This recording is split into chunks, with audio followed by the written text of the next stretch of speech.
Hello, and welcome to another season of the Storied Arcs podcast. I am your co-host, Mike. And I'm your co-host, Alex. And today we are starting the Unwritten. 12 volumes, which we'll be doing 2 at a time. Not our normal style, but we figured 3 months was a long time to read this book. And frankly, now that I am going through this for the first time, not quite Kill or Be Killed style, because I have read further than I am podcasting today, but I've not finished the series yet. But it is still my first time reading the series. And I was worried that, the last couple of books we've done are kind of dense. This one is, it's like, it's heavy, but it's not dense, or it's dense, but it's not, like, it's not difficult to read, but it's a lot to chew on. Yeah, I don't think the subject matter is like, it's not going to weigh heavy on you like the themes in, like the Seeds or Nightly News that are kind of big existential societal problems and issues that if you really think about, you really chew on. And even if you drill down on some of the things they were doing in the Flintstones and Not All Robots, they're talking about big societal issues. Right. Whereas this is more of a exploration of the arts. It is. And I will say, flipping page to page, it's much clearer what's happening, who is who. Both the last 2 books we did with the Seeds and the Nightly News, the art was complicated, and the paneling was complex, and there was some like distortion to like just the page and the layout, and it was just difficult to see. And it's such a breath of fresh air to then move to Peter Gross, who has incredible attention to detail, incredibly high art in terms of thoughtfulness and the intention, but it has great clarity. It's good storytelling. I think I'm a big fan of his artwork because I think the line work is very clean. The characters are very clean. In terms of there's not it's not very busy. It's very, very kind of simplified. I would say simplified character design. That doesn't mean it's like rudimentary. Exactly. But No. It's very clear. Simple. It's very obvious. Simple in the way that Steve Jobs would talk about the iPhone being simple. Like, it was the most complex device ever in the history of the world, but it has one button, and it looks super clean. Yeah. And it was so intuitive that he could go give it to illiterate children and they could use it perfectly because it was clean. And I think that's like, it took a lot of complicated engineering to create that simplicity. And that's how I view like a Peter Gross. When I say his art is simple, I mean that in the highest possible way of, to compliment someone. Yeah. No, I think it helps again when they're dealing with, as we go through, the story, as we move into, I guess we're talking about potential spoilers here. If you've read these first 2 volumes, we're talking about different stories, different worlds, different environments. And there you start seeing, the different ways that he can reflect those environments, because they'll get, some of the detail will come out too, that's specific to that story or that time period or wherever our characters happen to be, while our main characters remain kind of in their normal selves. And you see the contrast of them sticking out in this new world. On top of that, he's also illustrating the story within the story. He has to illustrate the Tommy Taylor stuff, the excerpts we see from the book. Because again, in that world, it's a prose book. It's not a graphic novel. Right. So he's interpreting these prose passages for us, for our benefit. So he has that style to draw on as well. And the last issue we read in this segment is the Willowbank Tales, which is I don't know. That's I had to check the 100 Acre Woods. I mean, I checked the notes. I was like, is this the Mr. same Bunn artist? Story. I was like, it's the same, and he does the pencils. I know, but so, I think in a lot of books like this, you would do those little interlude stories, and it's a nice break for the series artist to say, why don't you come up for air for a month? Yeah. We want to hit the ground running. Maybe if like Brian K. Vaughan did that for Fiona Staples, we would not have 6-month gaps between every 6 issues of Saga. But yeah, but then they would not. Then they wouldn't be a continuous team on the story. So there's always trade-offs, but just very impressive. So anyway, I think. But I'll say you're right about that. In that it's not a spoiler to say we will see more of Mr. Bunn. We will go back to that. That story continues and eventually does segue in, but that is absolutely the kind of place where, like, hey, if every 10 or 12 issues, we're going to bring in a different artist, someone who maybe their style not as more conducive, but maybe that's what they draw. They draw a cutesier, furrier style, and that works for those Willowbank Tales story, and so it's not just a fill-in artist, but it becomes like a regular fill-in artist. Right. That isn't every 10 or 12 issues we're going back to this Mr. Bunn story. And when we do that, it's all scripted. It's scripted and laid out maybe by Carey and Gross. But yeah, we bring in an entirely new artist to draw these cute little furry animals to tell this weird little side story. But no, it's still Peter Gross doing the pencils and different finishers and colorers for that issue, which we can talk about when we get there, which does give it a different look, different feel to it, but overall it is still the same penciler. And this is not even talking about Mike Carey. We did maybe our longest Zero episode ever, just talking about these two guys. So we'll celebrate them continuously as we go on. But what I did promise in the Zero is that I didn't have this problem. So now, full disclosure, I'm halfway through trade 5 in my personal reading. Alex has read the entire series multiple times. Yeah, multiple times. Yeah. I felt completely lost and overwhelmed at the end of volume 2 when I finished it. I texted Alex and I was like, man, I am having trouble getting traction with the series. I think that was the exact language I used. And so I just wrote down beat by beat, here's a recap of what happened, because I felt like, there's so much stuff happening. In hindsight, it actually moves pretty quickly, pretty smoothly. Like it's still, you don't know what's going on, but it's moving at a good clip. It is. And I think as you move, I think what they've done here is they've thrown a lot of stuff at you, and it is unclear at the end of volume 2. It's unclear what is important to like the narrative story and what's background information that builds the world. Yes. And what are things that are for us, the readers, benefit in terms of building character and building history and building the universe out, and what's important to like the narrative part. Like the end of volume 1, so both these trades and a lot of them, the final issue of that arc is like a separate kind of one-off thing. We talked about in volume 2, the Inside Man volume, that last issue is the Willowbank Tales kind of sojourn. Volume 1 ends with that diary structure of Rudyard Kipling, and when you get there, you're like, you've just read the previous 4 issues where it ends with Tom getting arrested for multiple murders and assumingly going to jail, and then hard cut into like this flashback diary story from Kipling about his life experience and all the and you were unclear as to why are we getting this? Like it's not clear, and it's almost like you don't know how much weight to put to that, right. I guess, right? You don't know how much attention you have to focus to it. Not saying that there are sometimes you can, focus less of your attention, less of your focus on some issues or another when you get through especially a long run like this. But in the beginning, you don't know how important is this? Like, is Kipling and Oscar, like, are all these are they actual characters in the story? And so you're like, are they going to show up memorize again? This? You don't know.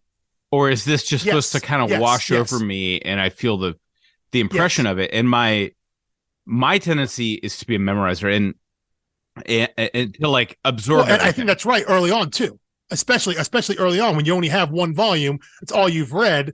You almost have to treat everything as being. Which let me get into. Okay, I'm going to do, since it's coming up naturally, my biggest nitpick / complaint about volumes 1 and 2. Now I somewhat redact this as I continue, but I wrote this down as soon as I finished volume 2.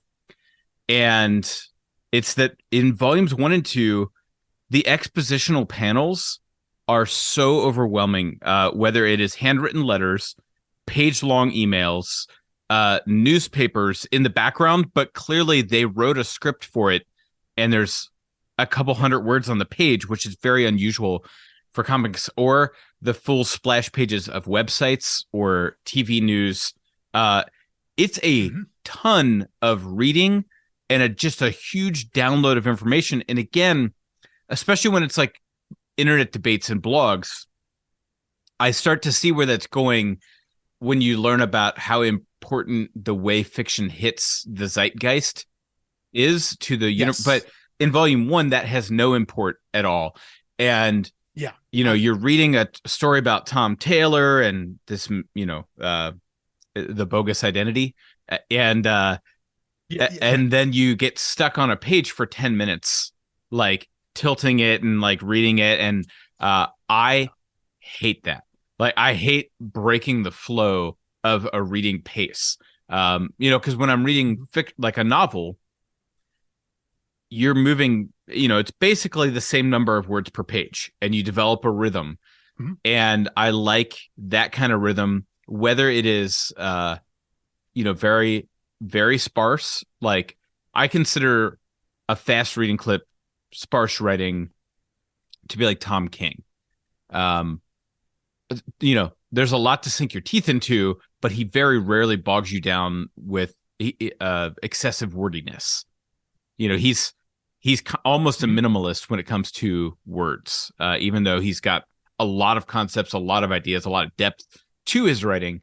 And I appreciate that, because when you're reading that, you just keep moving at the same pace. Here, you're like, 30 seconds, 45 seconds, 30 seconds, 4 minutes, 2 minutes, 30 seconds. And it just feels like, I guess the other thing is, you don't really know how long your time commitment is when you're picking up a single issue to read. Whereas, like, you read superhero stuff, that a 23-page issue, for the most part, 15-minute read, tops 12, 15 minutes. The Unwritten, some of these take more than 20 minutes. Some of them just fly right by. So that was like my big complaint. Like I said, as I have gone on, I've started to redact that and say, like, oh, that stuff is important, and I now know what depth to give that in my reading. Initially, I think you're absolutely right, because you are uncertain because it's obvious they wrote more than headlines. They wrote the first couple of paragraphs. Right. And anytime of the somebody spends that much time on it, it feels like it's worthy of my attention. You exactly. Yeah. But you don't know, are these just fun Easter eggs? And a lot of it is, some of those stories, or some of the comment threads on the screenshots of web pages and things like that, like whether it's like a Reddit board or something like that. Yeah. A lot of those are just fun. They're silly. They're Easter eggs. But then you read some of the headlines of the articles, and, like the one about Tom's parentage, about, is he actually this immigrant family's son? Was he stolen as a kid? Like, that's important. It's not like critical, but to understand the backlash and understand what the character of Tom is going through, like, you kind of have to read all of that. But then, when you get some of these other splash pages, like the Inside Man blog in the second volume, you get to see these full pages, like one of them is, like, I guess, the psychiatrist who's talking about, like, the Tommy Taylor kind of psychosis disease or psychosis. Yeah. Like, are you supposed to read all of that? You're supposed to read all of it, because you absolutely can read all of it, but you're right, you don't know how much time to spend to that. Are these just fun Easter eggs? And it really does remind me of our last book, not just specifically with the nightly news, but again, the things that Jonathan Hickman has brought into his work, talking about those charts and infographics and data pages and all that stuff that's all supplemental, that sometimes is completely superficial and jokey and fun, and sometimes feels absolutely critical. And I'm talking about, a lot of the stuff that he brought into the X office, even though he isn't there anymore, that trend still continues. Those data pages still exist in all those X books. And it does vary where sometimes you're like, oh, this is just silly fun. This is just a random interstitial. And then sometimes, yeah, it's character critical, or it feels character critical or story critical or plot critical, that if you had skipped that, and a lot of people do, that excuse me, when you turn the page, you might be a little lost. So yeah, when you get to these, and they don't do it very often in the Unwritten, but you're right, when they do, you're kind of hit with this wall of, oh my God, do I got to read every little bit of this? And I think if you are someone who consumes all of that, maybe not on the first read through, but when you do go back and read everything, I think there are some fun Easter eggs there. But when it's your first read through and you're trying to consume, you're trying to take in what the story is, I think it can be overwhelming. It's not just that it can be. I assure you it's overwhelming. Criticism. I think you're too far from your first read to even remember. It might be. But I also think of you as a guy who just hangs on every word of a great book, and you like this is not a spoiler to say there is an issue in the next episode that we're going to cover that is a choose your own adventure. Yeah. I went through that. I really admired it. I thought this is super fun. I'm so in on the series right now, but I went through it and chose the correct adventure and got the outcome that continues the story. Yeah. I was right done. Outcome. Yeah. I moved to the next issue, and I was like, I thought to myself, I know that Alex went through every possible outcome, and went down every rabbit trail. And I was like, but as long as one of us did it, we should be good to podcast. So, it just, that just is what it is. And I think, if anything, I hope that that's a comfort to anyone who's reading along with us, that even in our podcast of two comic nerds doing a deep dive, we have different approaches to how we read. And I don't think we're ranking our approaches. I think we're just saying, like, I read it the way I enjoy it. You read the way you enjoy it. Yeah. And I said, which is why I think your criticism is fair, because I can see and understand that it is not something that bothers me, because I am going to read everything on the page. I will take the time and do all that. And that isn't bothersome to me. However, I recognize that I may not be the norm, that some people just want to read through and maybe just, I'm going to read the headlines on the web pages, on the news stories, and that should get me enough. I don't need to read the, 75, 80 words of the front part of the article that they spent the time to put in there just for their benefit or someone else's benefit. I understand that I may not be the norm there. So I recognize that's a fair and I think criticism. A lot of that is where you're coming to this book from.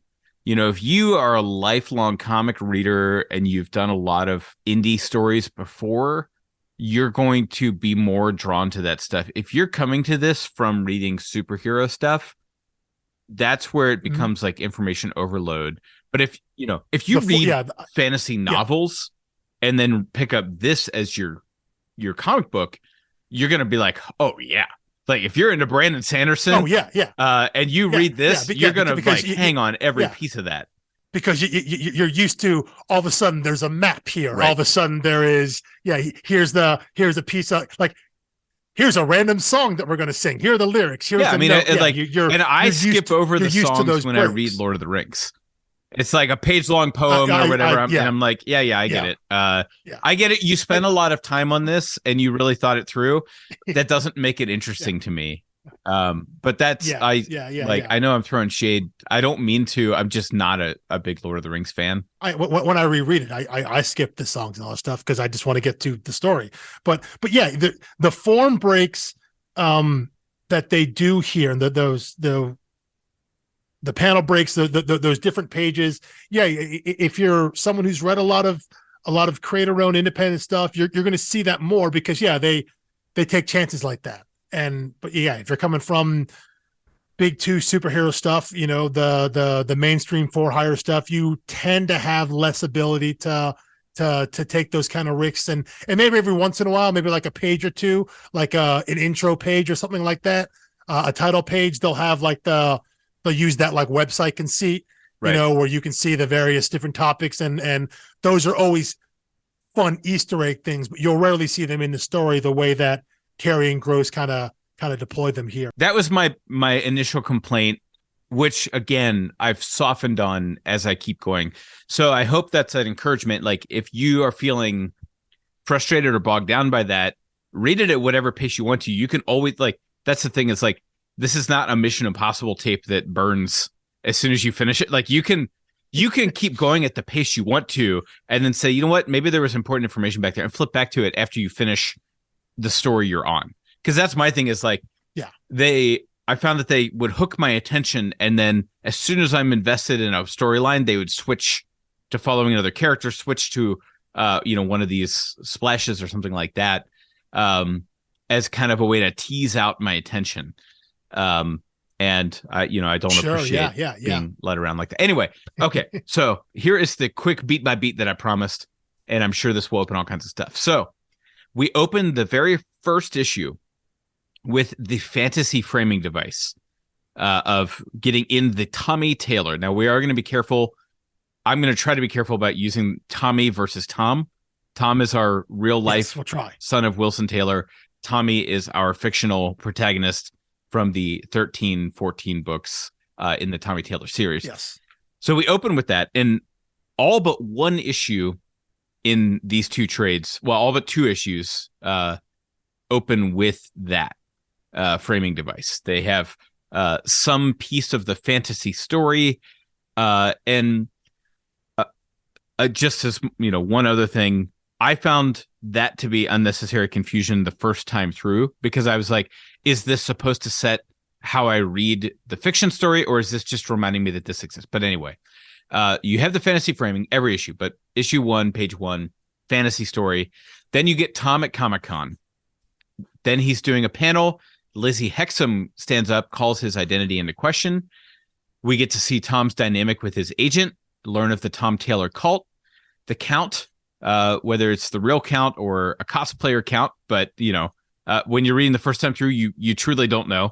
But Count Ambrosia kidnaps Tom. Lizzie rescues him. End of issue 1.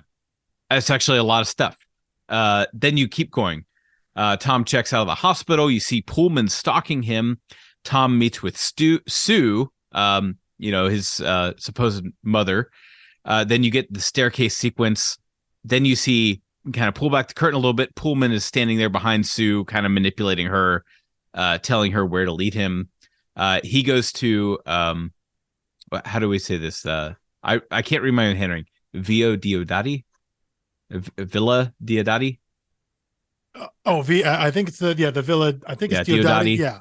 But yeah, he goes to the villa where he grew up, and he as a starts kid, getting childhood flashbacks, and then he gets the Tommy Taylor tattoo just showing through his hand.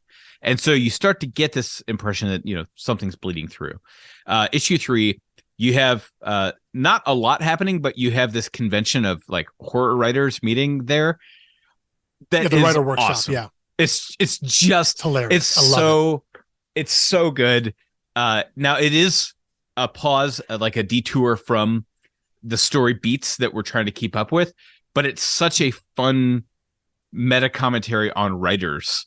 As where it's so much about the series is so much about fantasy and fandom, and then for him to take a couple shots, poke a little fun at creators, just great. Yeah. But Pullman arrives at the house, kills someone outside. Tom and Lizzie find a vault. Bam, next issue. They find the doorknob and the map. Pullman kills everyone in the house except Tom and Lizzie. Then you get a little flashback of Wilson and Pullman working together, I think some friction in their relationship, but clearly they had a past together that was not always antagonistic. Then you see Tom arrested. He sees the winged cat, and then you get the last issue of volume 1, which is, how the whale became 1907 flashback. My big takeaway from that when I read it the first time was Pullman was there. That was like what I wrote down for that. It was like, okay, like whatever else is happening here, Pullman is somehow like a time traveler or immortal, or like he's somehow otherworldly, or has some ability. And I think, I of the takeaways you can get from that last issue, I do think that's one of the most important ones. The fact that he is there, and that we're also, I think that we're dealing with real life authors, real life writers, that this is whatever's going on here is larger than just kind of the Wilson Taylor of the world. There's something big going on. Yeah, I think that's right. It's also, I mean, it's fun, it's beautiful, yeah. Story all of that. Yeah. But in terms of what's critical there, yeah, in terms of what the kind of the 30,000-foot takeaway is definitely that Pullman is there, and whatever's going on has been going on for a long time. And I think an interesting recap at some point would be to say, what if at the end of this, not that we would need another episode after so many episodes we're doing, we did one episode where we just do a reread of just the last issue in each trade. I mean, well, yeah, it's kind of a fun, like they clearly wrote some intentionality to the story arcs that way. But anyway, volume 2, we see like in a preliminary court hearing for Tommy, who's accused of all the murders that Pullman did. You see the web rumors about Tommy. He's on a prisoner transport, arrival at the prison, cuts to Lizzie getting instructions from a book, which is our first introduction to that mechanic, even though it's unclear what's happening. Then Tom befriends his cellmate, who ultimately becomes like our Ron Weasley character. Essentially, and his name is Savoy. Richard Savoy. Okay. Yeah, okay. Savoy. I wasn't sure on the pronunciation because it is British, right?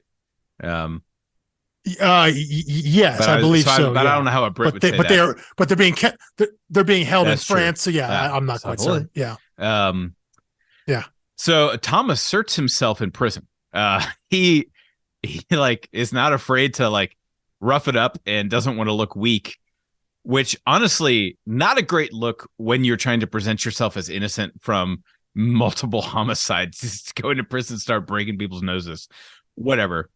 Yeah, it's tough look. But then we get a cut outside. We meet the warden's family. Then we get issue 7. No fantasy opener for issue 7. Striking. Like that's when there is a pattern like that, and then they break it. It's always striking. The guards attack Tommy. Savoy rescues him. The warden pulls him in, threatens Tom, and he hates Tom basically for letting his kids down. He's like, my kids are so immersed in this Tommy Taylor stuff. They're kind of the Tom Taylor cult, thinking you are Tommy. And when you do something evil, they think Tommy has done something evil. You've confused my kids. Then we see Lizzie sneaking into the prison. We learn that Savoy it turns out to be a journalist, although we're still not quite sure what that means. Like, it's clearly not like, the London Times or something like that. It's well, you see him posting to the whatever his blog is, the Inside Man blog, that he's like typing away on his contraband phone that they're letting him have because he's not a real prisoner. We don't know who's paying him or who's funding him, who's backing him. We just know that he was sent there to get this exclusive and that's story. The key part for me is that he was sent. This was not his initiative. He's not like a lone blogger who's like, I'm going to go do Inside Scoop. Yeah. Someone is presumably has some knowledge of Tommy, the situation, and is sending him. Yeah. And he either volunteered or was willing to do it. Anyway, the world is opening up a little bit because, we're meeting another character. We're learning that they have a backstory. We're now following Lizzie separately from Tom. And we also, are going to get in the next issue, time with the warden and his family. But we also meet the committee planning the strike, which turns out to be like this cabal committee who is the main antagonist for the series. They are not, to me, they are painted as antagonists. For now, I will just say they are not necessarily painted as like the embodiment of evil or anything like that. I think it's a little more complicated than that. Because you don't know what the sides are. Right. Exactly. And it's like Paper Girls, where it was like, the old timers versus the kids. And you're like, you kind of have a first impression bias, just like whoever you interacted with first, you assume is the good guys. But as you start to learn in that story, you're like, oh, both of these sides kind of have their hands dirty, and the girls are on their own side, really. Yeah. Exactly. Yeah. And so the the committee, this cabal of people are only the antagonists because they are whatever their agenda is. It is against. Right. It's Tom, against Tom, and we're with Tom by the merits of following him. Even though as of right now, Tom has no agenda himself because we don't know. He's kind of a pawn and not super likable. Has no agenda, no plan. Yeah, he's not. He's kind of a jerk, but they're simply against him, even though he has no actual plans. He's not for anything. He's for not being in jail. He's for, he's for being able to live his life. He's for, in his mind, being out of his father's shadow. But other than that, he has no agenda or plan or scheme. He just doesn't want to be where he is right now. But this cabal that behind him, they're working against him in some way. So yeah, they are seen as the bad guys, even though our good guy is essentially just kind of a layabout ne'er-do-well. Right. And I will say the only sympathetic thing about him so far is that we know he didn't commit murders and now he's in jail. So now we sympathize with him, because of some nobility or anything in him, but just because he's in a situation that we're like, that would suck. I think also too, leaning back a little into the first trade, the idea that this cult is bigger around him because he quote unquote survived the explosion. Right.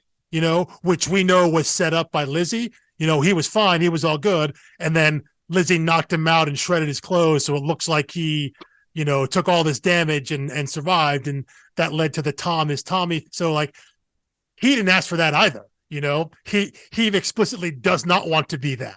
And yet he keeps being put in the situation where he is Tommy. He's being told he's Tommy. And then things happen to him, like the tattoo shows up. The winged cat shows. All these other things are happening that he doesn't want, but he seems to have no choice in. Yeah. Yeah. And then after the committee, last thing in issue 7, we see that the warden is colluding with the assassination of Tom. May not know who the cabal is or even care, but someone wants Tom dead, and that's fine with him. Then we get issue 8, which as a meta commentary on issue 8, typically, this is a thing I hate in storytelling. When you break from the main story to go tell a side pocket story just to make me have more investment so that you can then, have an immediate payoff in the next one when it cuts back. Hits you over the head. This one's great. Yeah. This one, I principally still don't like that storytelling mechanism, but this was done really, really well. This one is done very, very well. I love this beat with his family, getting to know his kids, getting to see him as a father. The grumpy warden moves from being an archetype to someone who's like, I get why he doesn't like Tom, because his kids have problems, because they're so consumed with this story.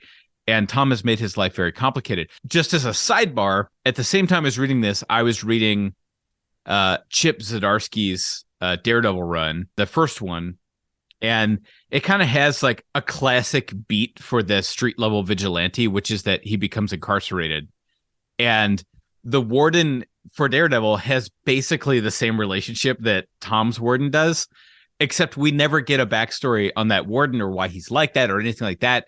It's just an archetypal warden who hates the vigilante superhero. He's like, oh, you think you're better than us, I'm going to send my guards to beat you up. It was a lot of the same beats, but so tropey when done in Daredevil. And by the way, it's a tremendous Daredevil run. I'm not bad mouthing Chip Zdarsky. I'm just saying that's just a superhero thing. There's gonna be some tropey archetypal characters without backstories because the story has to keep moving and it has to stay centered on Daredevil. You can't do a Daredevil issue about the warden because people would buy it and be like, there's no Daredevil in this issue. The Unwritten is bigger than any one character, so it can zoom out and do that. And it's a book about fiction and about world building. So what kind of book would it be about fiction, about world building, if it couldn't pause to do some world building and some fiction? And also show in their world what the stories mean. Exactly. Yes. Right. It's better. We're told so much better than the headlines. We're told. Yeah. We're told how popular the Tommy Taylor books are. And yeah, it starts at Tommy. The whole story, whole comic series starts at Tommy Con. You see there are people there, and you get a sense of what it's supposed to be. But here you get a very focused look on the warden and his kids, and how much his kids love the story, and how much the warden does as well. He enjoys reading to his kids and all this. He gets no, he's it. a good They father. Take a little Yes, far, okay, yeah. and then his relationship starts to wane with it as it goes on, and then Tom is accused of murder, ends up at his jail, and that's a breaking point. Well, and like, his wife is always trying to attenuate this, and he's like, "It's so healthy to have an imagination. I don't want to take this childhood away from this anyway." A very relatable, likable guy, and I think it works. I agree, it works. It works. Then you jumped Inside Nine. Inside Man reports. You have the prison assault.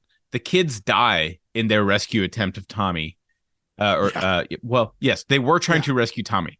The Tom Trio are now, what do they call them in Harry Potter? Is it the Golden Trio or something? Not in the books, but in the fandom. The fans refer to Ron, Hermione, and Harry as I think the Golden Trio. I don't know. Yeah, but yeah, right. But there's in Harry Potter, the fandom always says like, here's the Golden Trio at 100% strength, and it's Ron, Hermione, and Harry. And then it says Golden Trio at 99% strength, and it's just Hermione. That's fair. That's fair. Yeah. No, and I that accurately captures it. Yes. And I do think Lizzie is the Hermione in that way, in that she has a lot more understanding of the world and the gravity and the context. However, it's not as lopsided as Harry Potter. They're each bringing things.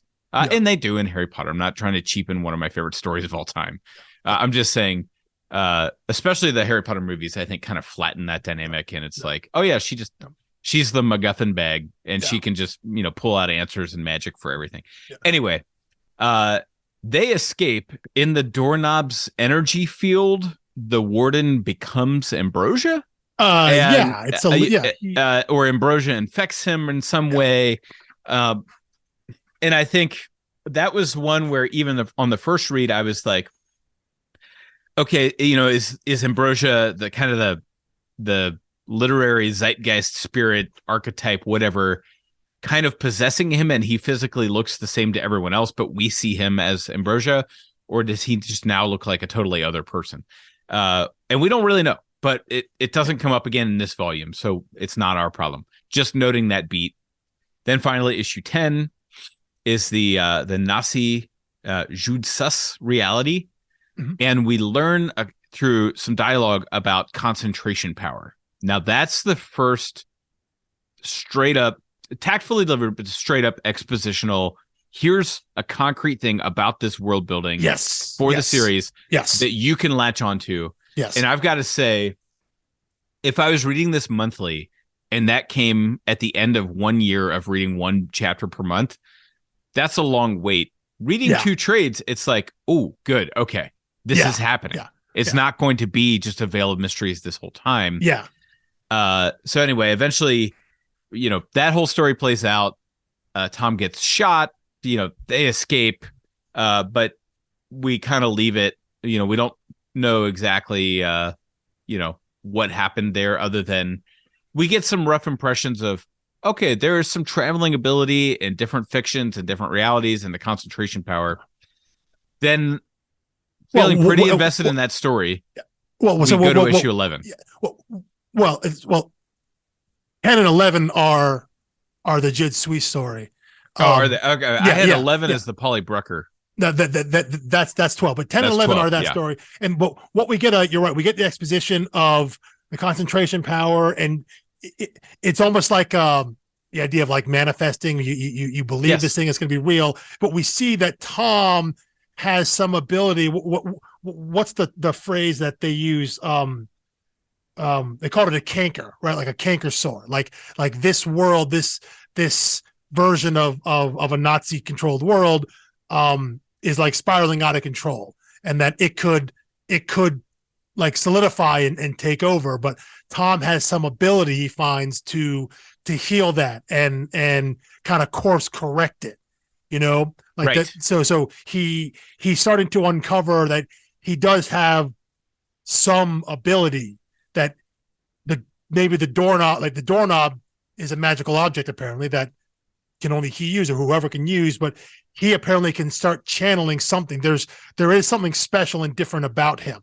and he's just starting to see that. And it's the first time I think we, the readers, see that maybe there is something different about Tom, even if we have no idea what it is, and he definitely has no idea what it is. He just kind of did what felt right. We saw that there is some level to that, and that's, you know, he heals that world, that canker, and yeah, they get dropped back into current day London, although it's several months afterwards. And yeah, you're like you said, you're in that story. You seem like you have an idea. Okay, this is what's going on with Tom and Savoy and Lizzie, and then the next issue is a bunny rabbit.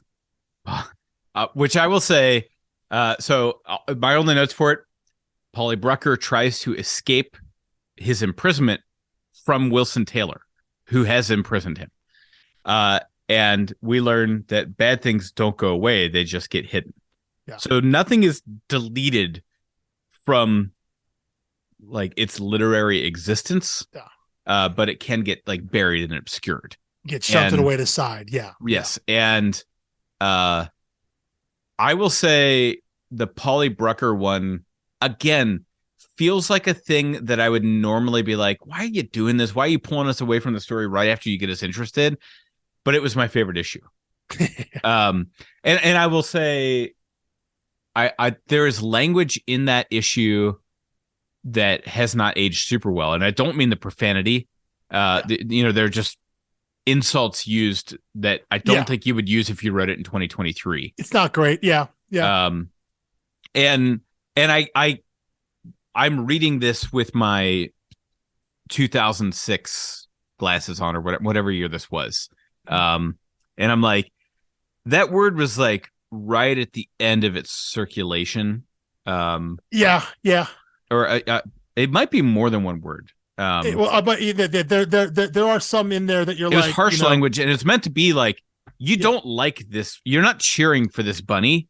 No. But he's a great one to tell a story around because he's so driven. Yeah. And that makes for good storytelling. Yeah. A lot of popular shows now are not characters that are likable, but characters that have excessive levels of drive. And I think that's what makes Polly Brucker a great character. Yeah. And not a good person.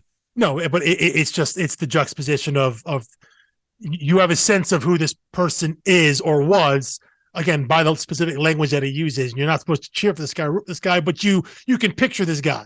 Like, everyone knows who this guy looks like, but yet he's in the body of Mr. Bunn, and he's surrounded by all these cute, cuddly little, anthropomorphic animals. So it's just a fun juxtaposition of who we know, who we can picture this character is, and yet he's in an environment that's non-conducive with that. But yeah, it is a fun kind of side journey, side quest issue that you're right. I think sometimes when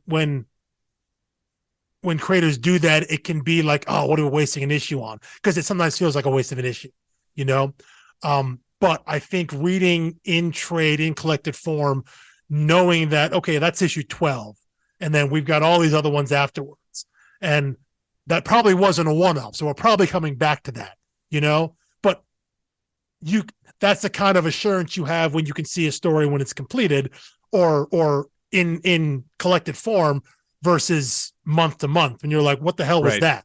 You can be like, wait. So I don't know. I'm pretty sure I would buy that single issue and just give it to someone.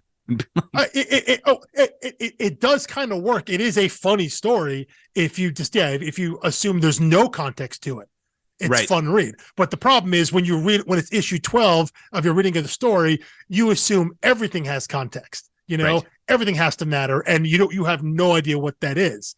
So, but yeah, you can this is what they're doing. Okay, so you can try to connect the dots as to, okay, well, why would what situation would have potentially have led to this Polly Bruckner character being in this story? because we have just seen in the previous 2 issues that you can travel into stories. And I think that was what was key there, was that you saw our 3 characters travel into a story, Right.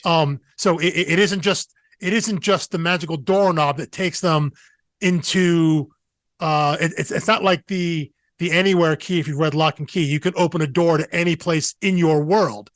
That magic doorknob can take you not just from point A to point B, but can take you into a story, into a work of fiction. So we've already seen that. We're prepped for that characters can do that. But now here we are into this story. But again, he is also part of the story versus what we saw with what our 3 characters were in the Jid Sui story. They were ghosts, essentially. They can move through walls and no one saw them. But you're still primed for that, right? You're still primed for that.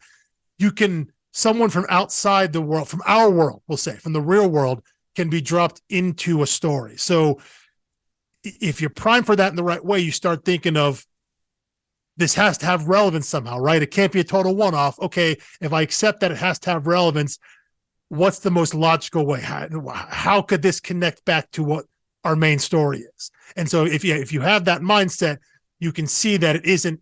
You can start making some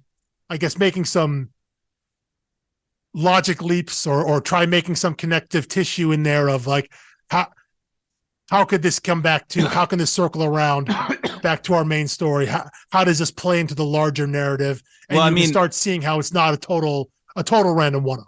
Sure. Okay. So I think the way that I think of it is, and this probably says something about me as a reader, I've often described my learning style as antagonistic. When I have a teacher, like I'm always poking and prodding, and like that's how I learn is, like through Socratic method of ripping stuff apart. After this one, I felt like I again, even though I love and respect the way I show that is through antagonism, I felt like, okay, now it's a fair match.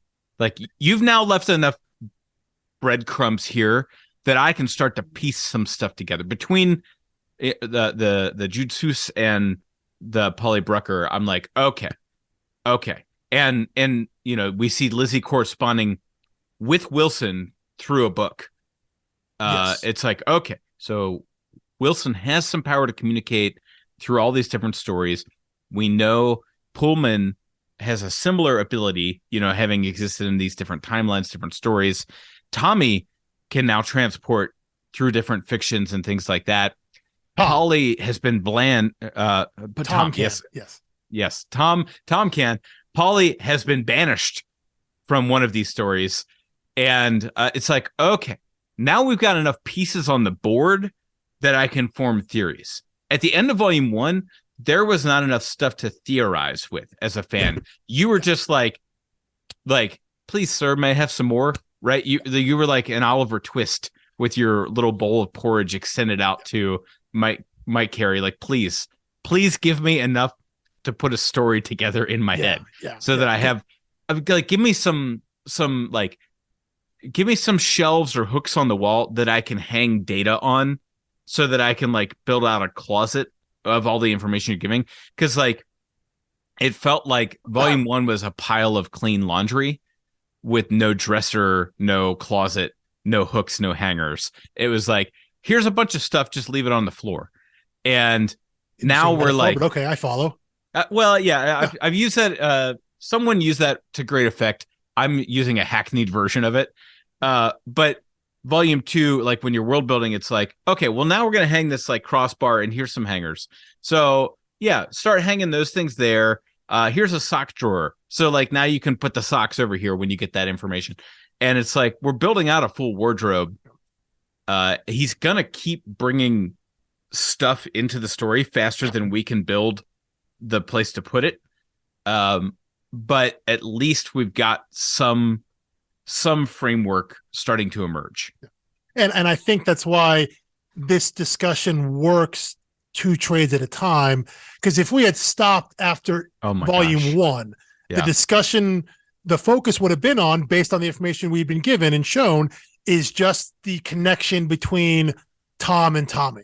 That, is this story about the Tommy Taylor novels coming to life? You know, is it just manifesting in Tommy? Is that what this is about? It's about, oh, is it just going to be reliving or experiencing the stories of the novels that Tommy went through, that Tom's going to do, you know, because the tattoo shows up, the cat Mingus shows up, and the focus only would have been on Tom's relation to Tommy, his relation to the story, and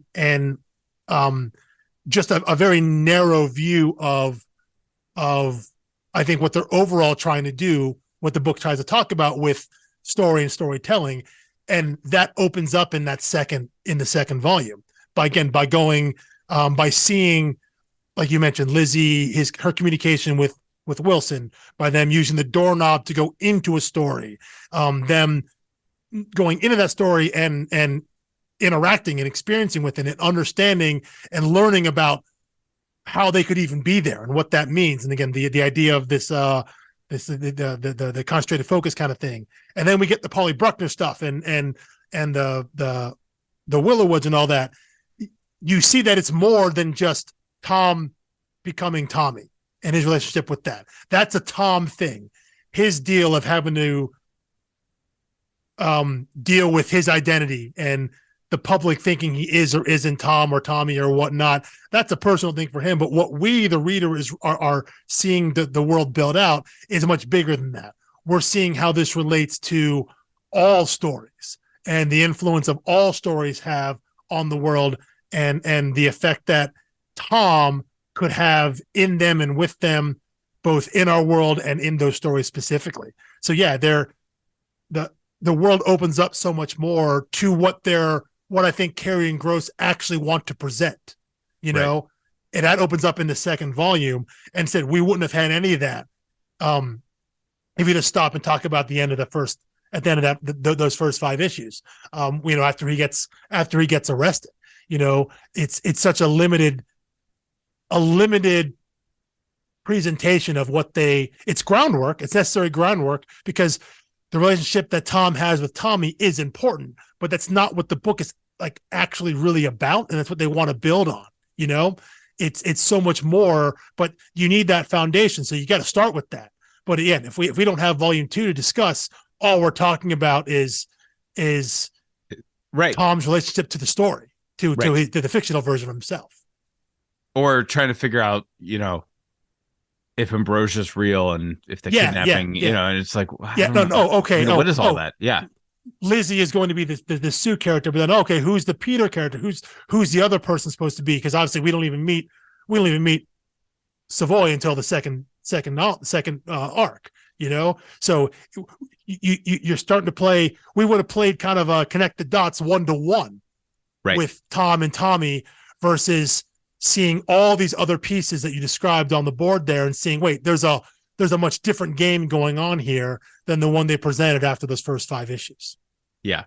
First 4 issues, really, even, because that 5th issue is the Kipling diary. So it's really those first 4 issues in terms of what they told in terms of the main narrative. So yeah, it opens the world up to more possibility, and it allows the reader to start making some leaps and start making some of their own conclusions and theories. Yeah. Okay. So that anyway was my beat for beat, and I ended up putting a lot of my commentary in it. So anyway, here's the quick rundown, just so I have it all in one place. My cons for volume 1 and 2, probably the first thing I wrote down, no clue what is happening until end of volume 2. Which I think is still fair. And as I've even read on this a book, reread, I've read this multiple times, and I think that's a fair criticism.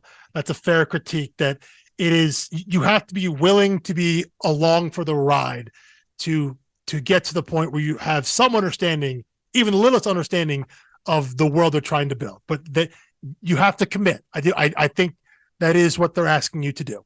Yeah, and then second thing I've already discussed. You know, I felt such stimulation overload by all of the expositional panels, which I think on a reread are just delightful.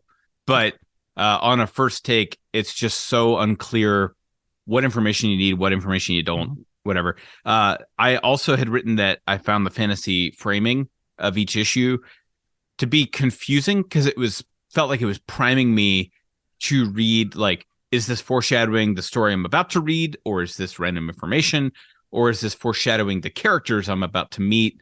And honestly, I still don't know, but it doesn't bother me. I think it's just a reminder of this dynamic, the friendship dynamic that we're about to see, or the mentorship when we get to the Dumbledore-ish character.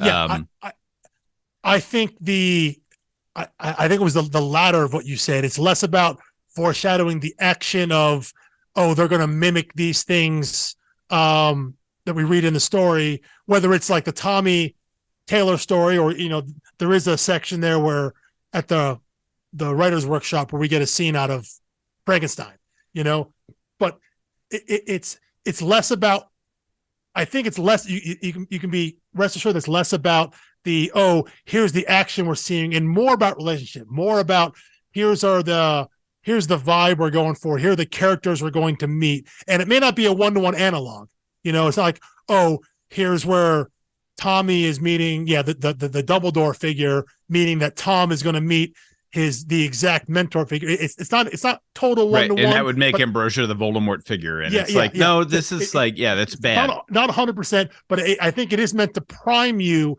in a way of seeing who, some of these relationships of when we see, when we get an excerpt and it's the three of them, it's Tommy, Sue, and Peter, and we see kind of what they're dealing with and what those interactions are. I think you can see similar themes, similar vibes between then Tom, Lizzie, and Savoy.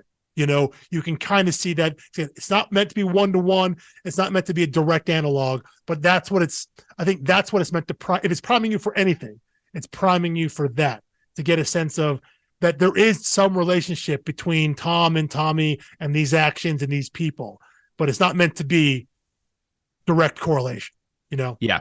And then my last one on the con, and I'm doing the cons first because I want to end, on the positive stuff. Like, because I did really, really love reading this and am just basking in it all now. But I wrote down that it had an inability to focus, and I don't know if it was as much that they had an inability to focus, but they did not give me the ability to focus. It felt like jab, jab, jab, left hook. And it was like, I just got some traction following Tom, and then we cut to the warden and his family. And then I just got some traction following, the trio and their story, and we cut to Polly Brucker. And I like all of those ingredients, but I kept feeling like every time I open a page, I have no idea what is happening. And as soon as I get some sense of what's happening, he'll switch it up on me. And I don't object to that principally, because some of my favorite writers do that. I think Jeff Lemire does that a lot, and Matt Kent does that a lot, usually with time. Like, you're invested in a timeline, whether it's, Essex County or Descender or whatever, or even Sweet Tooth. You'll be really, really invested in a moment. You're really tracking with it, and then they will pull back and go to something else because they get you right up to the edge of, the J.J. Abrams mystery box. They just keep building suspense around that, and then they'll switch to something else to distract you, get you invested in this other thing, and then come back to the thing you were invested in before. I sometimes, when it's poorly done, I think of that as a way to augment stories in a really cheap fashion, just to drag it out. Exactly. Yeah, I was going to say drag it out. Yep. Clearly not what the Unwritten is doing. And I at no point did I feel that's what they were doing. I just felt like, I think you guys are so ambitious, and this makes so much sense to you, that you think you can jerk us around this much and not be shaking people off, which I think is probably the biggest risk in their storytelling. And I said, I agree, especially early on. You're right, because they throw a lot of stuff at the wall, and it's not about, they throw a lot of stuff at the wall not to see what sticks, because it all sticks. It's all important. It's just that, you're focusing on these three things over here on the left, and then all of a sudden something on the right comes in. You're like, wait a minute, I was over here, but like they know that they're going to come back to that random thing on the right here, and the thing in the bottom left corner here, that'll be important. The thing right in the middle you're looking at, that's obviously important. But the two things that are way above your head right now, don't worry, we'll come back to that too. But you're looking around at this wall, you're like, wait a minute, like what am I supposed to focus on? Because it's all going to be important, but it's not maybe all important right now, Like right. I think that's part of what I think some of the confusion can be. Like I said, the Polly Bruckner stuff, that's going to be important. How important is it to focus on right now? It is a side story. Reading through the journal from Rudyard Kipling, like that stuff's important. That's background world building stuff, but it's not important to the narrative we're following of what's happening with Tom and all that. So we'll get back to that. We'll circle as to why that's important, but we just spent a whole issue on that right after this big thing of this big plot point of Tommy going to jail, Tom going to jail, it's like, you just did it. Yeah. I did it myself. Yeah. But, yep. Okay. But you're right. As long as I'm not alone, I feel fine. Yeah, Carey and Gross, they know why that's going to be important, and they can see how that issue is going to relate back to something else, but we don't know what that is yet. So you're right there. There is we aren't being told where to focus here. We're given too much here. And it's not because you don't feel like you've wasted your time focusing on quote unquote the wrong thing, but you feel like maybe it's taking too much time away because you don't know when you're going to get back to that. It's right. Like, yeah, exactly. It will come back around at some point, but if that some point is 14 issues from now, 15, 20 issues from now, then why did I spend so much time on it now if it's going to come back to me later when maybe I'll have forgotten it by then? And you, the creators, would have had time to reintroduce that thing closer to when it's going to matter. It's like they've seeded so much stuff early, knowing they can mine it again later, but you don't know when they're going to get back to it. So how much weight do I put to it now? I think that's fair. How about even this though as I've read a it multiple complaint? times through? It's like getting an entire pull list worth of stories. I mean, I think the most jarring thing about this is if you're trying to read your regular pull list and you're juggling, 3 or 4 ongoing comic narratives in your head at the same time. Right. I'm usually also reading fiction. Yes. I'm also reading nonfiction. I also have a job and, do things, and I'm watching TV shows, at any given time. I think the modern person is juggling 7 or 8 ongoing stories in their mind. And this one can kind of take up all of that bandwidth by itself, which just means it's a masterpiece. I mean, it's like sometimes when you're reading something really great, you have to pause other stuff and give all of your attention to it. And this book, I think, is very covetous of your attention. Like, it wants your undivided attention, and it wants to rope you in and pull you in and keep you reading and keep you questioning and keep you thinking and chewing on things constantly, which means it's like, I think it's the absolute best value in buying comics, I'll give you that. Yeah. Especially when you now can buy most of them like $1 an issue. Like, we were talking about that in the Zero. It's like, even if you pay cover price for the trades, I think sometimes a $17 trade is a lot for 5-6 issues of storytelling, especially with Big 2 stuff. Yeah. It's like, you're not getting $16-17 worth of stuff here. It's an absolute steal. Like, it's just a great deal in terms of the quantity of story and how much world building and fantasy and everything you're getting. So anyway, that's it. Then my positives, and there's plenty more we could talk about, but I felt, despite all of the things that we just said, I feel like it's a manageable plot. Like, when I recapped the beats, I was like, oh, I actually follow all of that. It's the extra stuff thrown in that's confusing. Oh yeah. I think in terms of what is happening in a black and white sense, that's very clear. Yeah, and it's linear.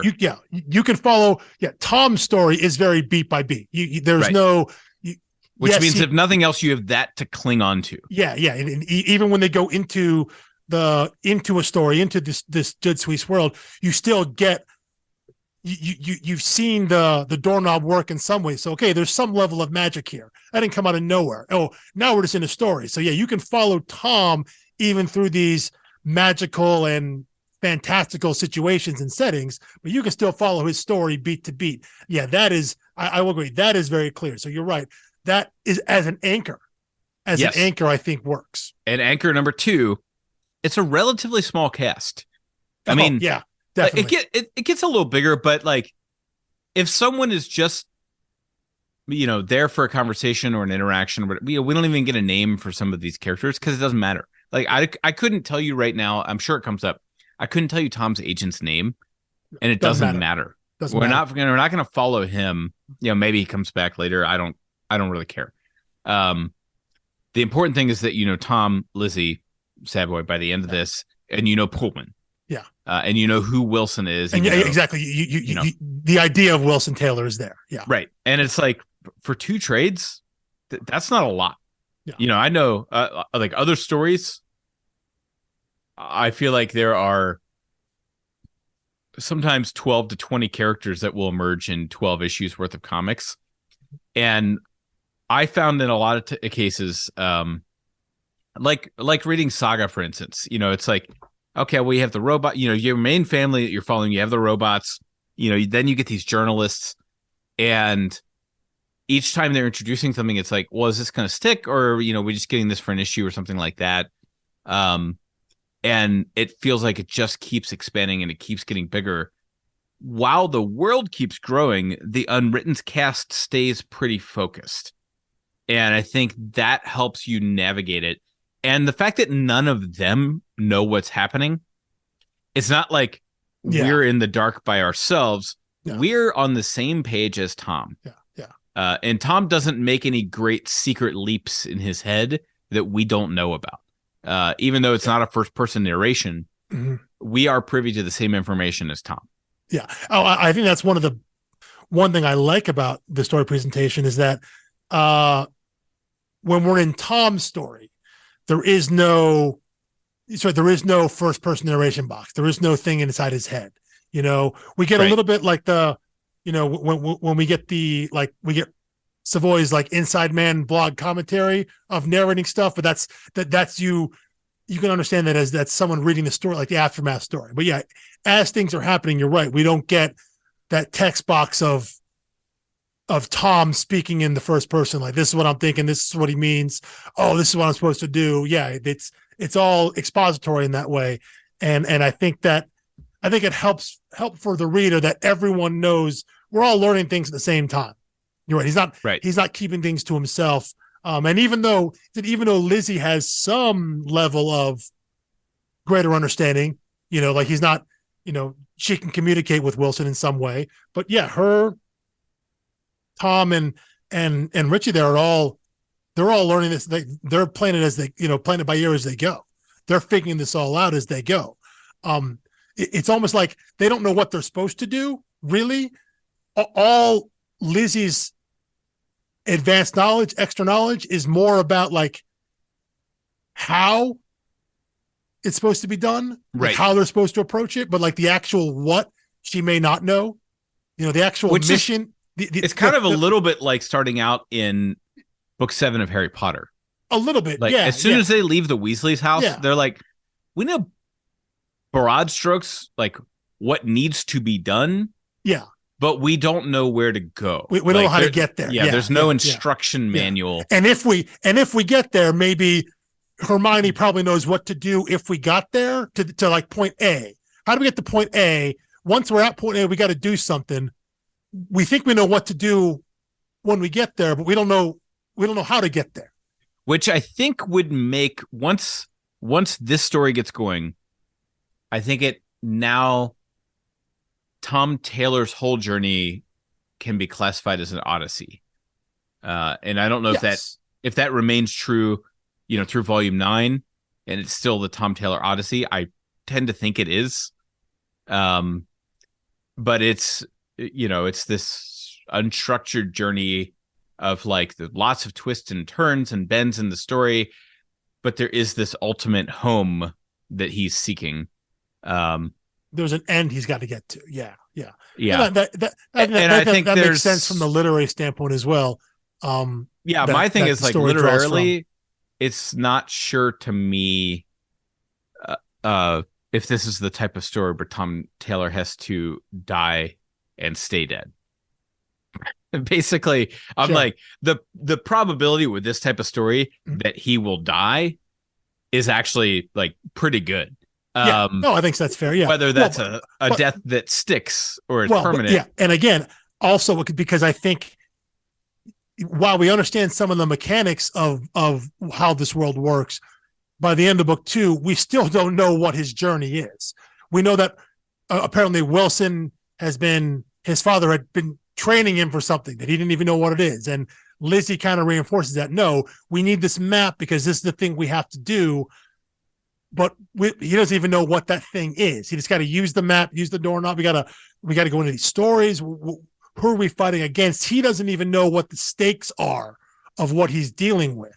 So we, the reader, don't even know what the stakes are. We just know that he's going to be on some sort of journey. He's on some sort of quest, but we still don't even know what that is yet. So to make an assumption of, does he live or die? Does he stay dead? Does he come back to life? It all depends on what story he's in. And said, as of right now, we don't know what that is. But I think you can make educated guesses and conclusions in either way, again, depending on which story you think he might be in and which type of story he might be in, knowing that stories and storytelling are the main, that's the main thrust of everything. The main brunt of all of it. So what type of story is Tom in? What type of story do we think we're reading in the classical sense? And that would then, whatever way you land on is going to dictate how you think the story might go going forward. And I don't think any of those are incorrect at this time, because like I said, we haven't been presented with the story yet. He doesn't even know. So, but if you're thinking in those terms, though, if you start making your theories based on other forms of literature, other forms of storytelling, other popular stories, other classical stories, if that's starting to shape the way you think Tom's journey might go, I think you're on the right track. And I think your head's in the right space in terms of this comic's relationship to classical stories, classical fiction, and classical storytelling. I think you're on the right track if you're going that way. Yeah. And that's definitely where I was headed. So anyway, my final positive, and I know that this is going to then send you into what you've prepared. The big takeaway for me is the artwork, Peter Gross's work here. And I think we have been reading complicated stories with even more complicated art. And now we have a really complicated narrative with very clean and distinct and narratival art. And well, the one example is from volume 3. I'll leave that alone for now, but I will just say you can tell when you're in Tommy's story versus Tom's story. And even then, like, you can start to see when they're in the Jude Swiss story, Tom still looks like Our World Tom, but he looks like that in this world, which doesn't feel as real. But perhaps is becoming clearer, feeling heavier, more reality to it, which then primes you to look at characters in our world and say, for instance, does Pullman look real? Does he look heavy, or does he look like a piece of fiction in our world? The answer is no. Like, I mean, he's a person. He looks like a person, but that's the type of question it prompts for me. And I think what you said at the beginning there is what's key, is that there are a lot of things going on. And we talked about how complicated the story could seem because we have all these different things were being shown. What is not complicated is that as the reader, you're very aware when you're in something new and different. There's no confusion in terms of which story I'm in, which world I'm in, and what I'm seeing and experiencing. The confusion may come as to how do these things tie together? How do these things matter in the overall sense of the story? The confusion is Right. how do these different worlds blend into one story? But you're never confused about which world you're in, because there are subtle differences in the way characters are drawn and colored. There are wonderful differences in all of these worlds in the lettering. And I think I called out Todd Klein, the letterer, in the Zero episode last week. And in these first 2 volumes, you see all the work that they had to do, because you have, I guess we'll call the real world. That's Tom's world. And everyone speaks in a certain way there. Right. So all the font is the same. And anytime we see any narration, and in this case, the narration is like the either the text boxes from the web pages, or Richie's blog, the Inside Man blog. So we don't see a lot of narration, but when we do see it, it's all very distinct and very one way. Then we have I'll call the storybook fonts, the storybook pages. That's whether you're in the Tommy Taylor story, or the bit we saw with Frankenstein, or in Jude Suisse, or even in the Willowbank Tales. Everyone speaks there in a different font. That's a mixed case font. It's a little more italicized. And the narration there is also different, because that narration is the actual prose of what the book is supposed to be actually written. So there's a note in the back of the first trade that the first issue was originally going to start out with pages of prose text that were taken from the fictional book, which was Tommy Taylor and the Golden Trumpet, which is the 13th book. So It was going to start out with text, like you open it up and you're reading the book, the actual final pages of the book. Then they realized, Carey and Gross, that, well, maybe we could actually do this differently and actually show that visually, represent, even though that's not how that actually is. If we could take that prose and turn it into, kind of the sequential art storytelling, the graphical storytelling, and they thought that would be more dynamic and work better. And it totally does, because I think it'd be really off-putting if every time we went back to the Tommy Taylor story, it was just text, like you were reading the book. Right. That'd be super weird. But so by doing that and having that setup, that premise, said all of the art style is a little different, the lettering is different, and so you have that storytelling font that everyone uses when they speak, that bleeds into, it's a visual signifier for us in the real world. Like in that first trade, when Tom has been captured by the Ken Ambrosio character and Lizzie goes to save him, and she starts quoting passages from the book that we only know are passages from the book because her font changes. When she's speaking, her dialogue changes to that mixed case, slightly italicized font. And then when the Ambrosio character speaks back to her, it's also in the same font. So we know that we're quoting lines from a written book, from a story. We see that when we go to the Frankenstein little interlude. We see it in issue 12 with Paulie Bruckner, that all of the other characters, everyone he interacts with, is speaking in that mixed case, slightly italicized storybook font, except for him. He's speaking in the regular all caps, quote unquote, our world text. His font is different. These are these visual signifiers for us to make it clear to us, the reader, that he's not supposed to be here. That this isn't just a funny, here's a offensive foul-mouthed rabbit in the story, that he is not of that world, because he doesn't speak like them. And we're getting that from the font itself. And every time we see that, it's meant to be a visual signifier that we have changed worlds, we've changed environment, we've changed perspective, and it's just there's so many levels that they have to go, because these various worlds that we're in, and the signifier is all done through the lettering and the font, which I think is really incredible. One of my random funny things that I really love is at that writer's workshop, the horror writer's workshop at the villa. Yeah. The host, who ends up being she used to be the nanny or the caretaker of Tom when he was growing up. At one point when the workshop kind of breaks down or whatever, she turns and there's a solo panel at the bottom of the page, and you see in her text, her dialogue text, she says, what was it? She poured herself a brandy with trembling fingers and thought about the money.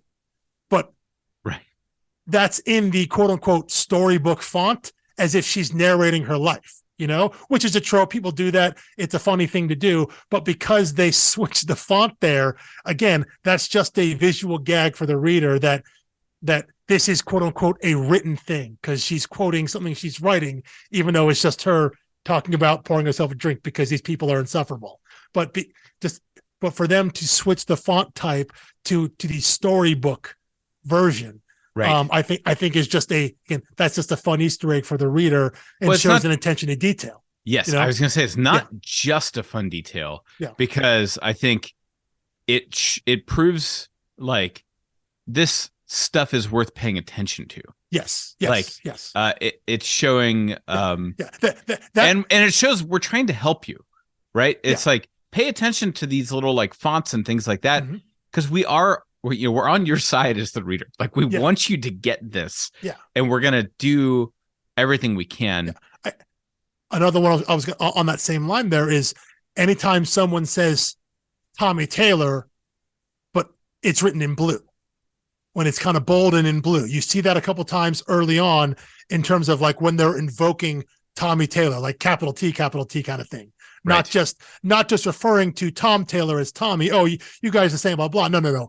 Whenever you see someone speak the name Tommy Taylor and it's bold and it's in blue and it stands out, again, they want you to notice that that's supposed to be important. That's supposed to stick out. You're supposed to ask yourself, why are they doing that? Why is that important? What other fonts show up in blue? What other words, sound effects show up in blue? It's those sort of connections they want to start to lace in there. Because they want to help you along. They don't want to hold your hand all the way through, but they want to put enough stuff out there that, yes, you're supposed to recognize this. You're supposed to see the difference. We want you to start seeing how these things are connected together across these worlds by seeing how they're different. So when they bleed across, you can see, oh, that was the thing from the previous story from the other world. Now it's in this world. It's those kind of connections there. And they said they want you to see that, and they want you to find that. They want you to pay attention to it. And I think it's a cool thing to do, specifically with fonts and lettering, because that's one of those things that you're right. I think we mentioned in the Zero episode, you only really see it when it's done poorly. And when it's done poorly, it's usually because they used a bad font and makes it hard to read, or the placement is bad because the coordination between the letterer and the artist wasn't there. And so they ran out of room to put the word balloons in or something like that, Right. Or it's just rushed or, whatever the reason was. So to see when it's done at a high level and a very specific level, like you're supposed to know this, it's not, excuse me, it's not just different for different sake. It's meant to show the differences. So when things collide, when worlds start colliding together, when they start to be some bleed over, you understand where the difference comes from, and you understand why it's different, and then hopefully you can understand why it's important when they start coming together. And that's all done with font and lettering, which I think is really, really, really cool. Yeah. I mean, I think there's just no way to say, like, no one was not in on the story, and I think sometimes my impression, and this could be wrong, is that sometimes, letterers just get tapped, It's like, oh, it doesn't really matter who does the lettering. Yeah. We got a great writer, we got a great artist, here's the script, just letter this. Whereas the letterer feels like a co-creator or a collaborator. Well, and I think what's and I'm not trying to denigrate letterers, because I do think I talk about how important they are, in my mind, letterers aren't people who are brought on during story creation, but they're critical to storytelling. Yes. And I think You know? that. Yeah. I mean, I'd love to have a letterer on the Yeah. podcast sometime Yeah. to hear, like, how much of this is, do you get an email exchange? Do you get a phone call with the creator? Or is it literally like the studio just straight up says, here's your stuff? Now, Well, when mean, you have an artist, like we said with Lemire, who's used the same letterer for years and years and years across every publisher, it's like, it makes me think they've probably got a relationship. That's not random chance. That's not studio saying like, oh, here's your letterer. That's not a random assignment. Yeah. And I think in this case, there's just no reason to believe that this is random either. No, Todd Klein has done a lot of work with Vertigo. I think he did work on, I believe he did Lucifer as well, because he had done all of Sandman. So he's someone I think they're just familiar with and know and can trust. But yeah, I said it's critical. It's not about story creation. They're not the ones making the decisions on character, plot, and story and all that stuff. But in terms of how your eye moves across the page, because you're going to read it all, whether you look at the art or the words first, they may not be their words, they're the writer's words, but the placement is critical.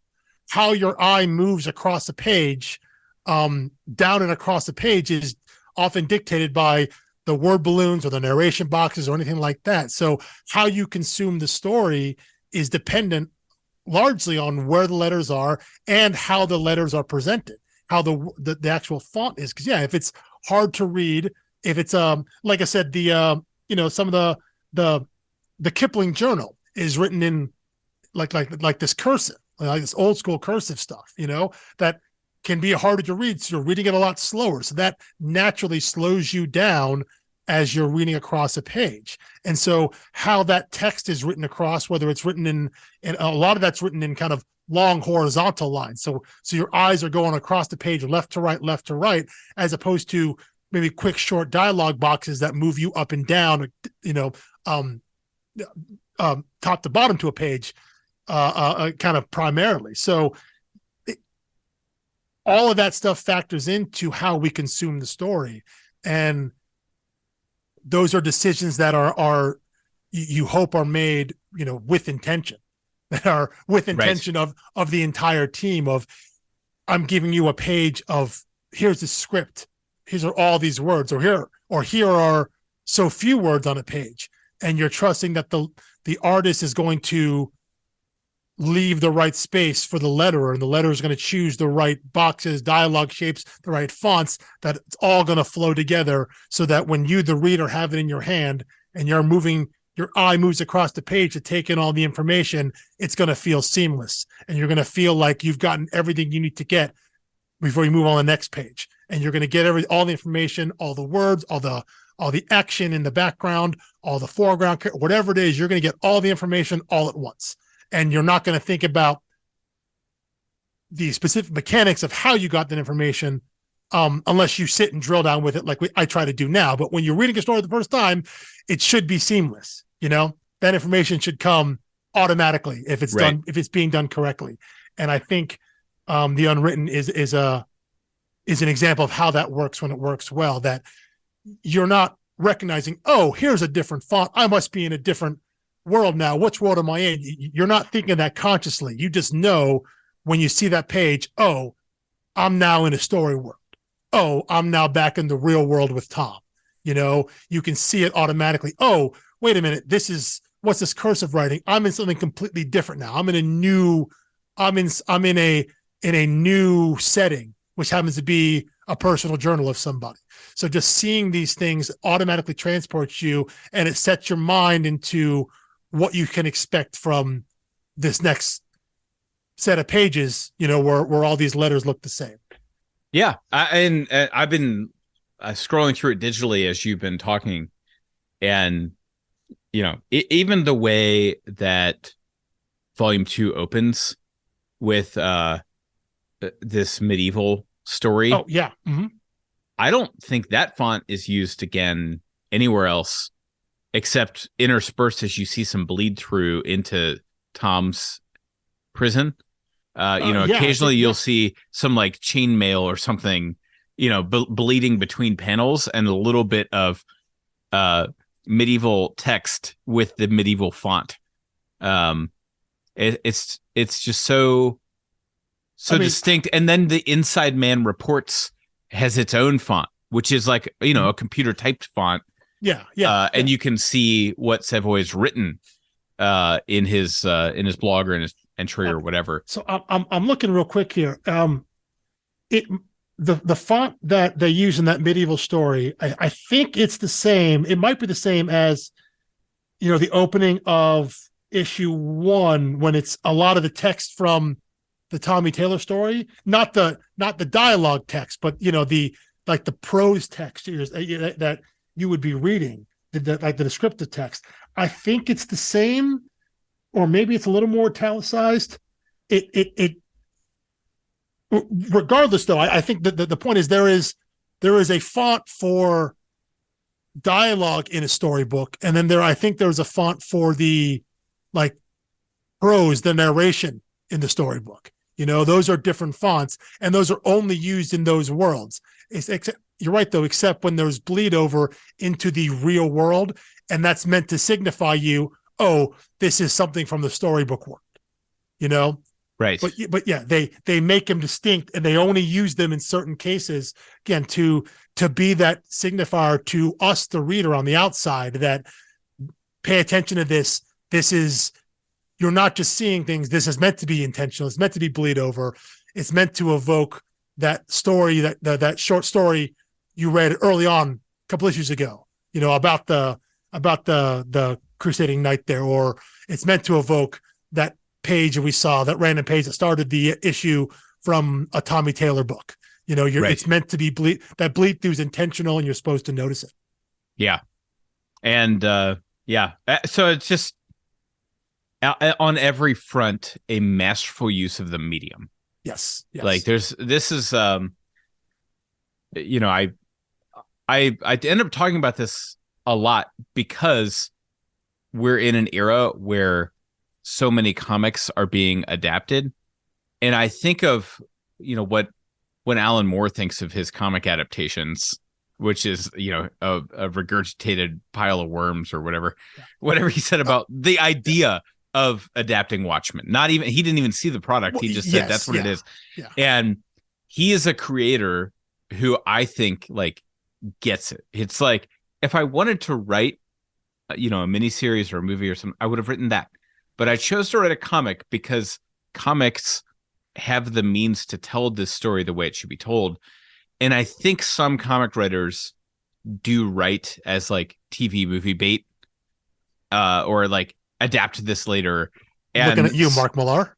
I didn't name anyone. You're not wrong, but I didn't name anyone. I definitely did, Mark Millar. But I also think that's a valid way to use the medium as I'm kind of storyboarding to say maybe this isn't the final form of something, but I'm getting the ball rolling on an idea for a story. I think that's valid, but I think guys like Carey and Gross understand that comics are a means. They're like an ends unto themselves. They're not a means to another end. Well, and I think it helps that also that Mike Carey has written novels and he has written screenplays, and he's written the screenplay of his. What screenplay he's written was a screenplay of one of his novels. So I think he does understand the difference because he has written in all those mediums. So he understands what he finds the strengths and weaknesses of each one of those are. So the question this would not work as a novel, right? This would be insanely confusing. And the question could rise, okay, well, you have written comics, you have had success in comics. Why would you then write a novel of just prose? What can you do in prose that you couldn't do in the comic? And the answer is you can do a ton different things in prose than verse sequential art storytelling. So it's not a question of why would you do that? The question is that was the best version for the story he had in his head.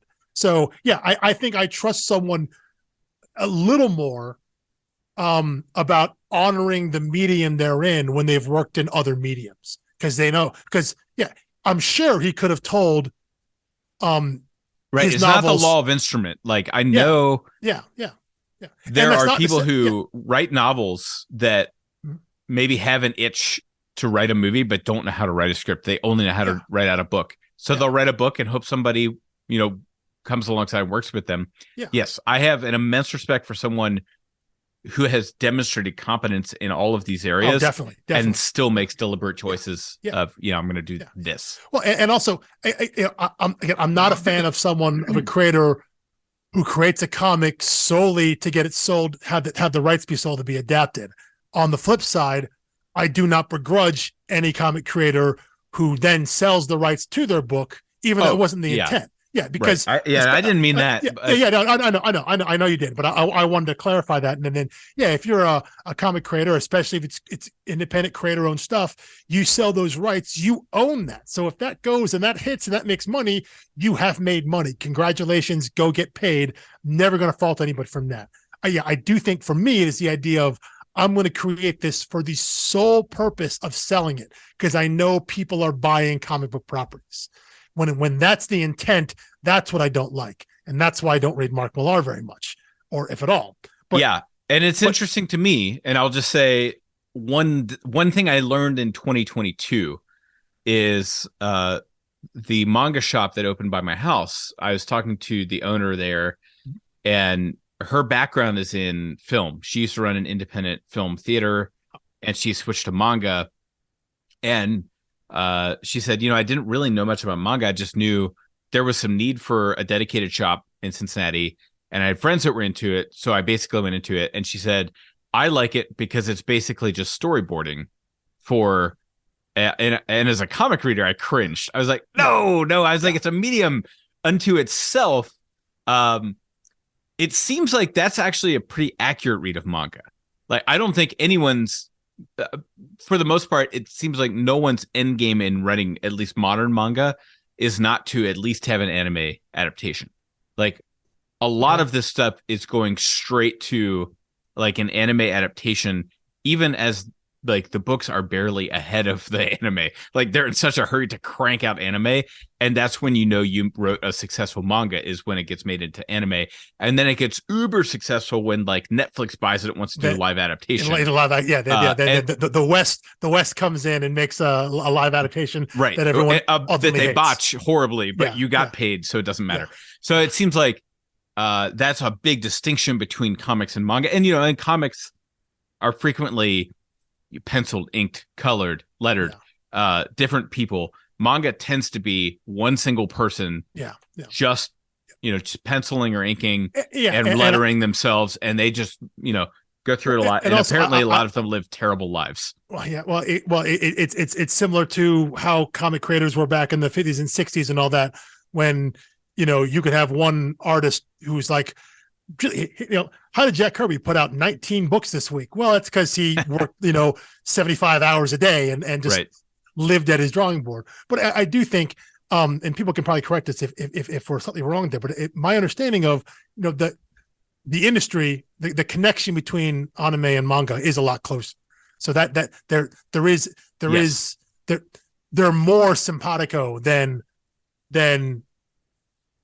our Hollywood machine in the West, and like all other forms of media. Like there isn't a pipeline, there isn't a connection, there isn't an assumed connection, I guess, between comics or even books or things like that and Hollywood. It's like I think the way we look at it here is that Hollywood has to, like, they have to look down and pick up this other art form here, this other medium, and we're going to elevate this to an adaptation. That's kind of how they see it. Like, we're going to like, pluck we're this the book. final destination of everything. Yes.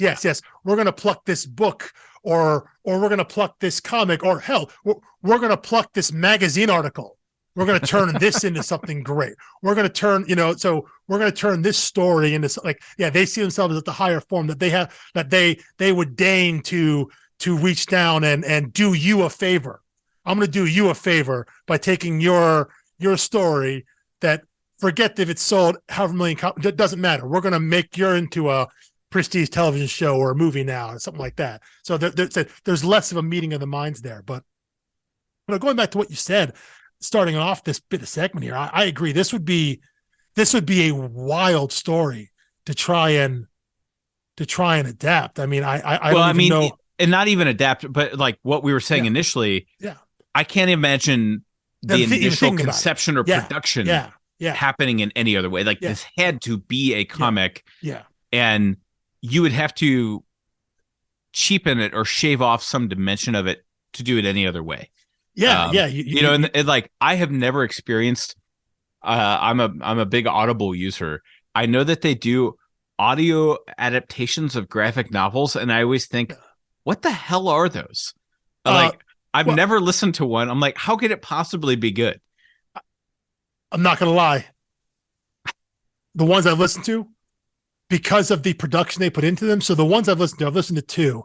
One is Lock and Key, and the other is the Sandman. And the Sandman is incredible. And yes, that may seem biased as someone who loves the Sandman. However, actually, I think that's a ringing endorsement. I was going to say that because I love crapping Sandman, on an adaptation. Yes, yeah, if I thought it sucked, I would tell you it sucked. But the way that they're able to invoke and use narration to describe pages, they understand that they're translating a visual medium into an audio one. I assumed you would have been a snob about that. And I was, and I am.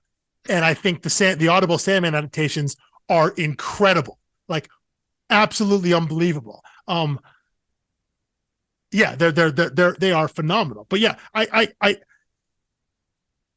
this is the kind of story. The Unwritten is the kind of story that it can only work in this way, and I can see how someone could look at this and be like, I can make that into a show or a movie, and they'd be like the Tom and Lizzie and Richard Savoy and all them, they're live action, but then we could do the Tommy Taylor stuff, the Tommy stuff that could be like animated, and then every time they go into it'd be like the Page Master with Macaulay Culkin.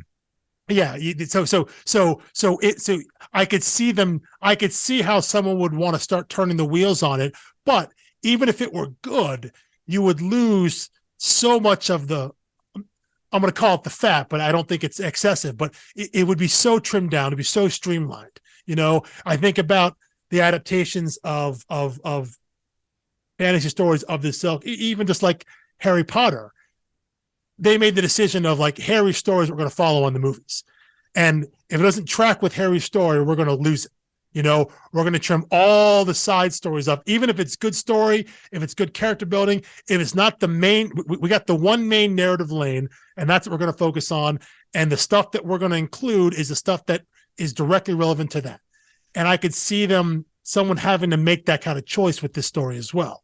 Like they wouldn't have the room, even if it's like a multi-season prestige TV show on a streaming service. You're not going to have the room to get into all of the facets and the nuances of these stories.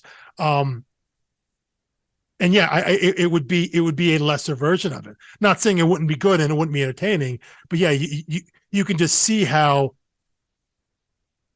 important parts of it would get cut. You would lose some of that, a large chunk of some of that universe building and world building, and it wouldn't be the same kind of story. It could still be a good story and a good adaptation, but it wouldn't be what you get in the comic because it was made for this medium. It would be what the purists love, which and speaking as someone who frequently claims the high road of being a purist, they would just be able to say ad nauseum, oh, the book was so much better. Yes. Which I love saying even if the that adaptation to is people. good. Even if the adaptation is good, the original is so much better. Yeah. I know it's like the most obnoxious thing to say. I roll when other people say it. Yeah. Because like on one hand, it shows that you're incapable of considering whatever came next. Because frequently, not frequently, occasionally adaptations are better than source material. And people disagree with me on this, but I think honestly, the movie The Martian was better than the book. It was like, I would agree. I found the book to be like a fun concept, but a little dry, and they just like tighten it up a little bit. Basically same deal with Moneyball. I'm like, I like Michael Lewis's writing, but they turned it into a narrative arc. With Sorkin-esque repartee. Yeah. And it was like, oh yeah, you added some pulse to this. And we still got the idea of like they invented this new way to approach a game. And so anyway, I think that's when adaptations do really well. But anyway, we're nowhere near adapting. We're now like 1/6 of the way through the story. I know. Yeah, I know. So, and we're 1/6 of the way through, and we've just gotten into the most basic idea of what the story actually is. That's what they presented to you. You're just starting to understand how the story works or might work, but you still don't even know. We haven't even gotten to what the story is because we still don't know what the conflict is yet. You know, we still don't know what Tom's goal is, what his role in all this is. We just know he apparently has one, and we haven't even gotten there yet. But yeah, hopefully, at least I know from me when I was reading this book, even though we don't have that direction yet, like I'm in on the story. I'm going to keep reading because I want to see what's going to happen, because the universe they've built, the world they've built, the things they've shown about stories and storytelling, like I'm into that. So that it was enough for me to be in, and hopefully it's enough for other people to be in. It sounds like you are at this point. I am, and I gotta say, but after one you weren't, right? The other piece that helps is knowing how long it is. Sure. If we were doing a weekly pool list podcast, it's a lot tougher. And this was coming out in real time, I'd be like, tougher. Can we even talk about this? Like, how long is this going to go on? Mm-hmm. And I know that I'm the problem with why series get canceled, but I'm like, I get impatient with a story like this. This like teases so much, and doesn't like. I'm not sure doing this single issue at a time would be good water cooler talk. Whereas, like, typically each issue of like Batman, usually gives you some kind of twist or cliffhanger or something like that, and you could be at the shop talk about like, oh, what'd you think of the latest issue of whatever, because that's just kind of how Big Two stuff tends to be, and it's designed to be. It's designed to make you feel left out when other people are talking about it week to week. This isn't that kind of book. Yeah, it's not, because the superhero book is designed. The action of that issue is what's important. The plot, the story, you want to see what's happening there. Hey, wasn't that cool? Hey, wasn't that crazy? A book like this is the plot of that first issue of the book is like, you're going to talk about him like going to TommyCon and like that's what happens, and having the interaction with the fan, like that's not what that isn't actually inherently interesting, because that's just it's right. Not with no context. It isn't. Exactly. Yeah. It's only when you see how that builds and you see, oh, it's his relationship. It's Tom's relationship with Tommy, and that how he doesn't like it. It's antagonistic, but he needs to have it, or else he wouldn't be at the con putting this facade on. He wouldn't be signing books, Tommy Taylor. He wouldn't be charging for autographs and pictures and all that stuff, but he hates it. But that context comes the further you get down in the issues. So it's only like we can discuss that in the first issue. The stuff in the first issue only makes more sense as you get further and further down. When it's just the one issue, you're like, yeah, okay, so this guy's kind of a jerk, and he goes to these cons, and then there was some crazy fan, and that was it. Okay. Right. And then there was that other girl who was also like seemingly a crazy fan. Like the plot and the story isn't much to discuss about. You need to see more of the themes, more of the totality of it, before I think it really starts to sink in and make some sense. Yeah. So anyway, well, that's everything I have, which I realize I'm saying that at the end of like 2 hours of podcasting. Yeah, that's everything I have on just these 12 issues. Yeah. I do think I suspect there's so much to sink our teeth into, but I do suspect this will be the longest of our podcast. I think so. Series, just not because it gets less interesting, but just because I don't know.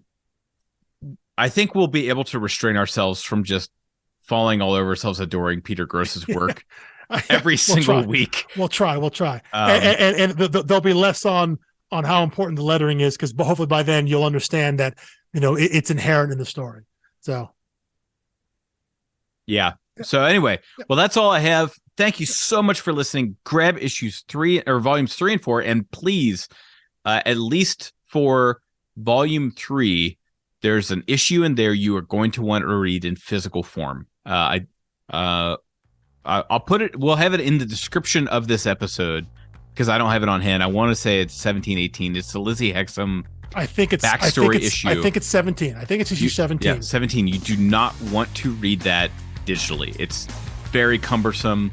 They have not added the proper navigation for choose your own adventure style. So just be warned.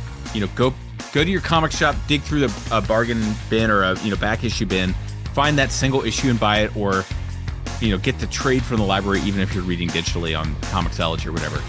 You will thank us for reading that one physically.